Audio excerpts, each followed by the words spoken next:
¿Cómo están, estimados jóvenes? Vamos a empezar un nuevo tema, el tema de volumetría. Esto ya han debido de avanzar en cálculos de pH, en química general y en analítica de la misma forma, en analítica cualitativa. Han debido de avanzar cálculos de pH, equilibrios de precipitación. Entonces con esto estaríamos, con este tema más, terminaríamos un poco el repaso de lo que son los métodos clásicos.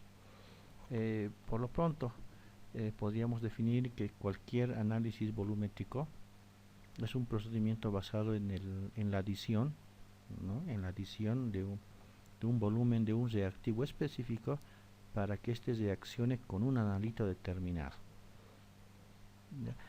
Y hay términos importantes que nosotros debemos recordar. Yo les voy a pedir que por favor lean un poquito.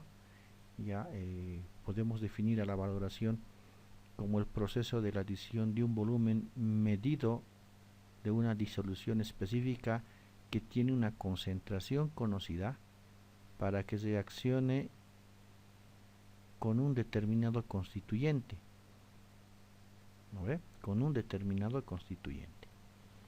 Necesito esto como ejemplo, ¿no? La valoración puntual, el concepto puntual, que es una disolución patrón, que es una valoración por retroceso, que es el punto de equivalencia, que es el punto final de una valoración, que es un indicador. O sea, vamos a ver ese término en valoración ácido-base, pero tengamos el concepto, que es un patrón primario y sus características, que es un patrón secundario, sus características, qué es una alícuota, qué es una estandarización, qué entienden por una titulación en blanco. Entonces eso es lo que yo necesito que ustedes me repasen un poquito. Supongo que ya conocen todos los términos.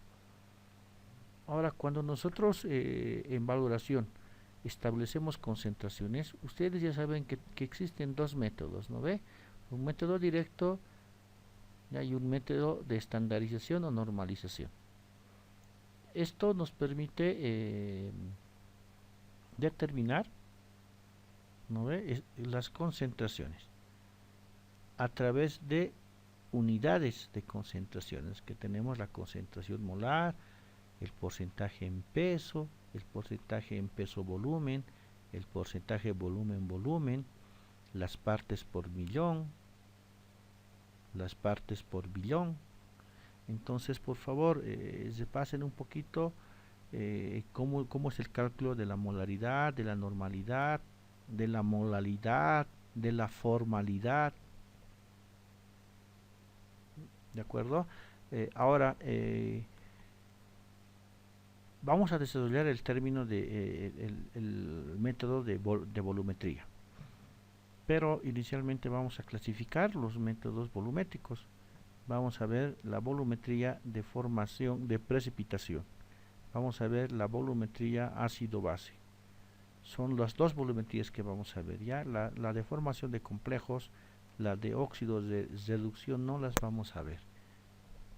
Eso sería mucho, nos quitaría mucho material del contenido del programa si nosotros avanzaríamos esos temas. Entonces, lo que nosotros vamos a ver ahora es la volumetría de precipitación. ¿Ya? Y en este tema vamos a ver los siguientes acápites. ¿Ya? Inicialmente, y si nosotros hablamos de la introducción, de las generalidades de lo que es una volumetría de precipitación, podemos indicar básicamente que se basa en la aplicación de las reacciones que acompañan la sedimentación de los precipitados, o podríamos referir a la formación de compuestos complejos. ¿Ya? Las volumetrías de precipitación son escasas debido a que en las volumetrías necesitamos que las reacciones sean rápidas, es decir, que alcanzan que alcancen de forma casi instantánea el equilibrio. Ya no necesitamos que una reacción sea lenta en este caso. Y las reacciones, cuando hemos visto gravimetría y analizábamos la formación de los precipitados, nosotros decíamos que la adición de los reactivos debería ser lenta. También sabemos nosotros que las reacciones que vamos a usar en volumetría deben ser estequiométricas, es decir, debemos tratar de que no exista los fenómenos de coprecipitación en una extensión apreciable de nuestro proceso. Entonces estas dos condiciones ya hacen que las volumetrías de precipitación sean limitadas. ¿Ya? Pero estas volumetrías de precipitación o gravimétricas también tienen sus ventajas respecto a las volumetrías comunes. Es decir, con las volumetrías de precipitación, nosotros no necesitamos calibrar el equipo de vidrio.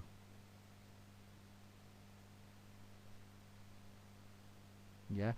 Claro, si ustedes se ubican, las medidas de peso tienen mayor precisión que las medidas, mayor precisión y exactitud que las medidas de volumen.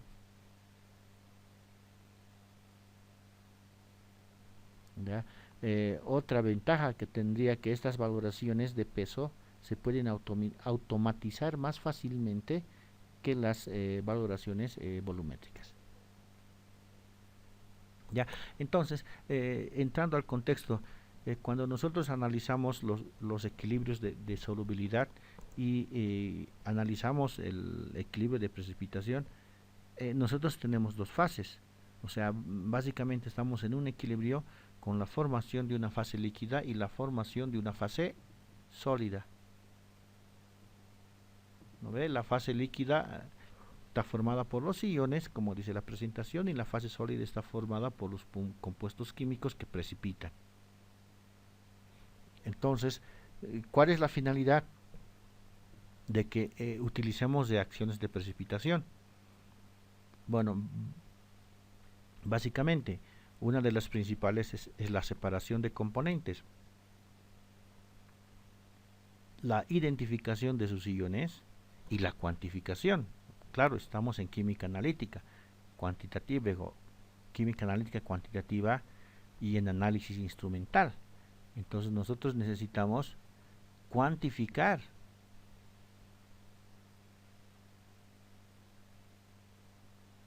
el analito en nuestra solución. Y es por eso que en este caso nosotros vamos a utilizar un procedimiento volumétrico. Entonces, si yo estoy deseando que se forme un precipitado, el primer concepto que debo recordar es la solubilidad. ¿No ve? Entonces, ¿cómo podemos definir la solubilidad? Está en la diapositiva. ¿No ve? La cantidad de soluto necesaria para formar una disolución saturada en una cantidad dada de un determinado disolvente. Entonces, una de las características importantes es que las unidades de la solubilidad se expresan en unidades de concentración.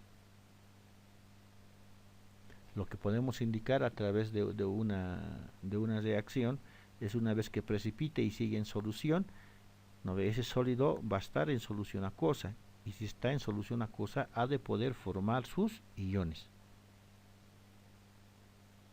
¿De acuerdo? Pero ustedes han visto en 104 que cuando estamos trabajando con solubilidades, nosotros debemos evaluar la actividad de los componentes en la solución.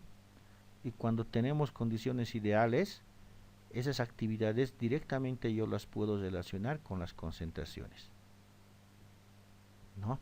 Y cuando yo tengo unas soluciones ideales, es decir, tengo soluciones diluidas, puedo tomar en cuenta que el coeficiente de actividad es 1, entonces la actividad es igual a la concentración. ¿Ya? Entonces, este equilibrio se representa por su KPS. ¿no ve? Que es el KPS nos representa que es el producto de solubilidad, ¿no ve? Va a ser igual a la multiplicación de los productos, de las concentraciones de los productos elevados a sus coeficientes estequiométricos. Es decir, de forma general, yo puedo indicar, tengo un precipitado formado y cuando esté en solución se va a disociar. Por lo tanto, su KPS, su producto de solubilidad, va a ser función de la multiplicación de la concentración de sus iones. Esto nos permite analizar un poco las condiciones de precipitación en nuestra solución. Bueno, acá lo estamos viendo como un pequeño repaso, ¿no ve? Yo necesito tener una solución sobresaturada. Por lo tanto, la multiplicación de las concentraciones de los iones tiene que ser mayor a su KPS, ¿no? Y cuando está en equilibrio, me indica que la solución está saturada. En el caso inverso, cuando la concentración de los iones, de la multiplicación de los iones es menor a su KPS, estamos hablando que la solución no es saturada y esta no va a precipitar. Entonces, si nosotros analizamos estas condiciones, ¿no ve? Del producto de solubilidad, de sus KPS, tenemos que analizar los factores que afectan a la solubilidad de los precipitados. Uno de los factores, obviamente, tengo la temperatura. Aumento la temperatura, aumenta la solubilidad. Factores como la naturaleza del disolvente, el tamaño de partícula, el grado de hidratación, el tiempo de envejecimiento, hacen que nosotros estudiemos los factores cristalográficos o morfológicos. Ya. Además, debemos analizar la presencia de los electrolitos que pueden afectar en el precipitado, ¿no ve? Y pueden afectar en el precipitado como el efecto del ion común, y eso ustedes también ya conocen de química cualitativa.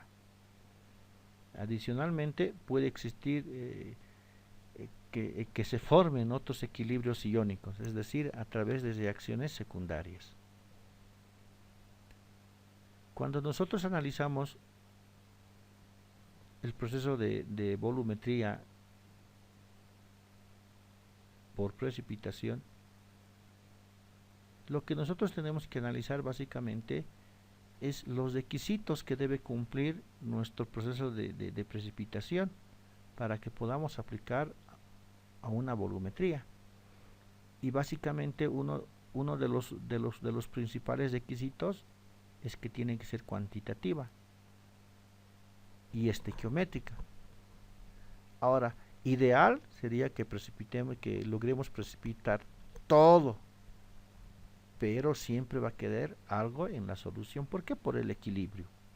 Necesitamos que nuestra reacción sea rápida. Esa es la condición en una volumetría, ¿ya? Y tenemos que identificar básicamente en qué punto no está terminando nuestra valoración. Es decir, debemos identificar un cambio de coloración en nuestro proceso. Por esos motivos habíamos indicado, ¿no ve?, que las reacciones o las volumetrías por precipitación son escasas. El rango o las aplicaciones donde podemos aplicar volumetría o donde podemos utilizar volumetría de precipitación, ya estamos para identificar cianuros, cloruros, bromuros, ioduros, tiocianuros, sulfatos, etcétera. ¿Cómo vamos nosotros a identificar estas curvas de valoración? No, o esta valoración por precipitación, mejor dicho, a través de curvas de valoración. ¿Qué son las curvas de valoración? Básicamente las curvas de valoración, ¿no ve?, son la representación gráfica de cómo varía la concentración de uno de los reactivos a medida que se va añadiendo un determinado valorante.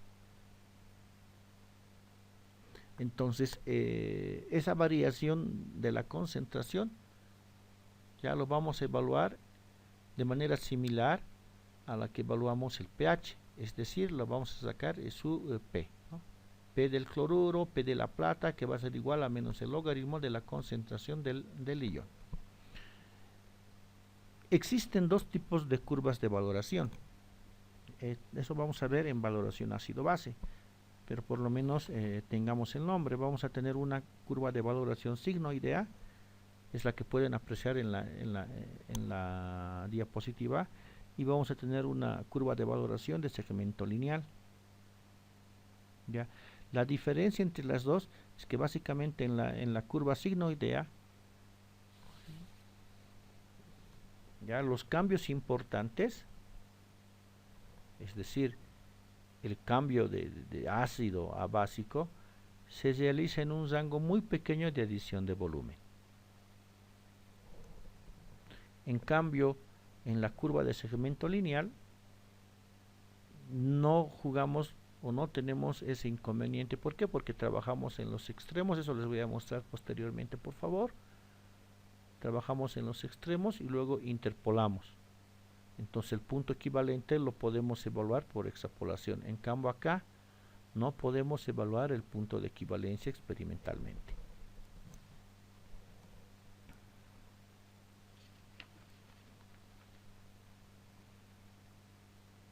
Ahora, cuando realizamos una valoración, siempre vamos a tener 3 puntos, ¿ya? O sea, en forma general, los libros definen 2 puntos, antes del punto equivalente y después del punto equivalente, ¿ya? Y yo voy a poner un punto más, ¿no? Cuando no se ha añadido nada del valorante, o sea, estaría analizando este punto, ya que vendría a ser antes del punto equivalente, pero a veces es bueno separar porque nos va a dar una condición inicial de cómo debemos analizar la valoración de la curva de valoración. Esta curva de valoración puede cambiar, o sea, existen factores que influyen en esta curva de valoración. ¿De acuerdo? Pueden apreciar en esta curva, ¿no? Estoy evaluando cómo va cambiando la concentración del ion plata en función del volumen añadido. Entonces, puede afectar en la curva y en las pendientes. En estas pendientes, primero, el producto de solubilidad. Segundo, la concentración del analito y del reactivo valorante. ¿Ya? Pero analicemos un poco estas curvas, de acuerdo a estas curvas de valoración. Lo que pueden apreciar acá, ¿no? Digamos, estoy valorando una mezcla.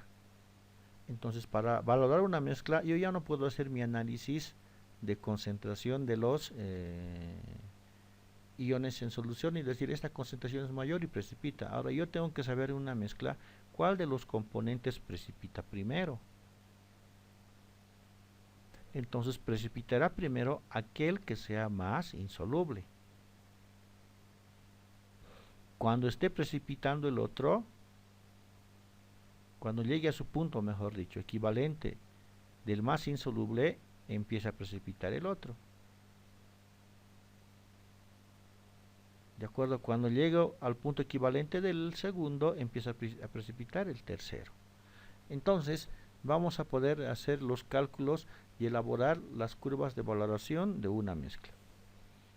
Pero, ¿qué influencia? No, ya hemos analizado la influencia del KPS. ¿Qué influencia o cómo se comporta la gráfica cuando está variando la concentración del analito y la concentración del valorante?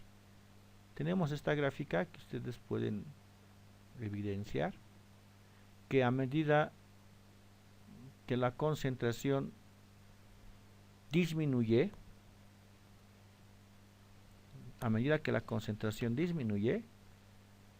la pendiente del punto equivalente cada vez se hace más pequeña.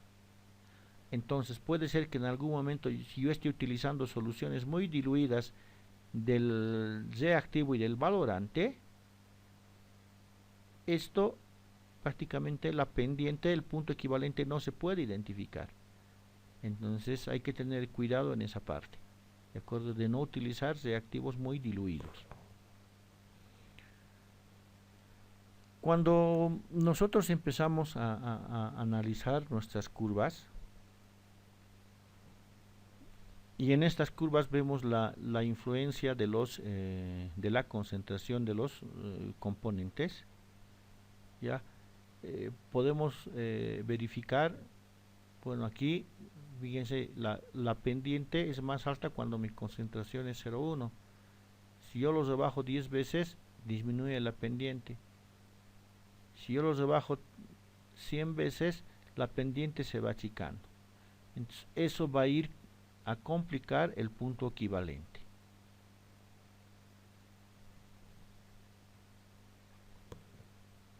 Nos complica. Si es muy diluida, prácticamente no voy a poder identificar. Ahora, nosotros vamos a elegir en función de quién vamos a analizar la curva de valoración. Puedo trabajar en función del P de la plata, ¿ya? O en función del P de alguno de los iones. Pero eso hay que tener cuidado, ¿no ve? Porque yo aquí puedo estar valorando, digamos, agarremos esta curva del 0,1, puedo estar agarrando yodo, puedo estar agarrando cloro, puedo estar agarrando bromo, como en el anterior ejemplo. Entonces yo no puedo decir que el P del analito va a ser función del yodo, del cloro y del bromo, ¿no? Tengo que solamente considerar a uno, que vendría a ser su equivalente en plata. Y los tres lo voy a poner en función, en comparación a la cantidad de plata que estoy valorando.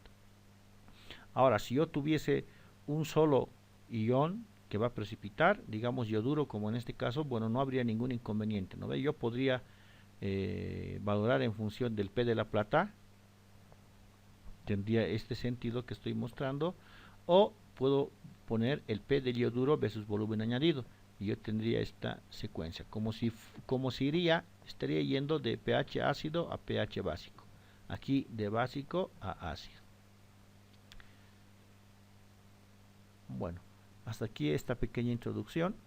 La próxima sesión vamos a ver la construcción de las curvas de valoración. Se cuidan, hasta luego.